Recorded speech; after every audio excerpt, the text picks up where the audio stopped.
These are all 2 inches deep. They're all the same size in terms of 10, 20 tray size. The difference is each cell tray has a different number of cells. And the different number of cells indicate the different crops that you're going to put in them. All of these trays are 2.25 inches deep. They all fit into a 10-20 tray, either a reservoir tray without holes, a microgreens tray with holes, or a mesh tray. They're all 10-20s. The 200 cell tray is something you're going to use to start leafy greens, crops that are going to come out very quickly, lettuces, Swiss chard, kales, any of the leafy greens that are going to come right out and go straight into the ground. This is an efficient way to plant a lot of crops that are fast growing. The 128 cell tray, slightly larger, 128 cells, still a 10 by 20 tray, still 2.25 inches deep, less cells. You would plant virtually the same crops that you would in this one, but they're going to stay in the cell a little bit longer. So if you don't know exactly when you're going to put crops in the ground, this gives the plant a little bit longer time to stay in the cell tray. A little bit more root growth.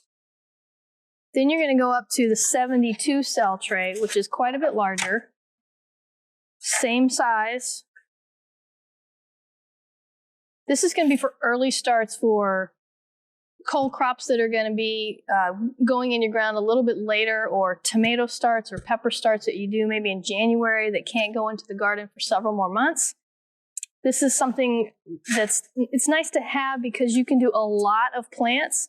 So if you don't have great germination, you've got a lot of choice. So if I did a whole tray of tomatoes, I'd have 72 tomato plants that I could choose from. I could pick the best ones to put them in my garden. So I did that in January, and they were ready to go in the ground April, May-ish in North Texas, that is.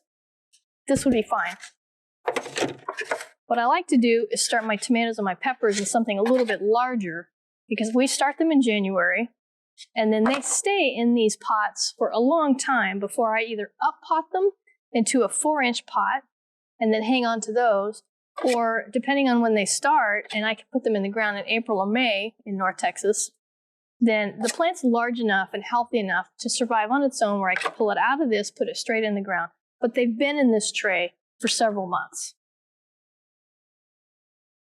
This tray could not hold plants for that long. The plants would get root bound and they wouldn't be healthy by the time you put them in the ground. So these are fast growing lots of plants, usually leafy greens. These are for a little bit more substantial plants, tomatoes, peppers, cucumbers, squash, okra, plants that need a head start. So they're all the same size, 10-20, they just have different amounts of cells. 200, 128, 72, 32. Extra strength cell trays from Bootstrap Farmer.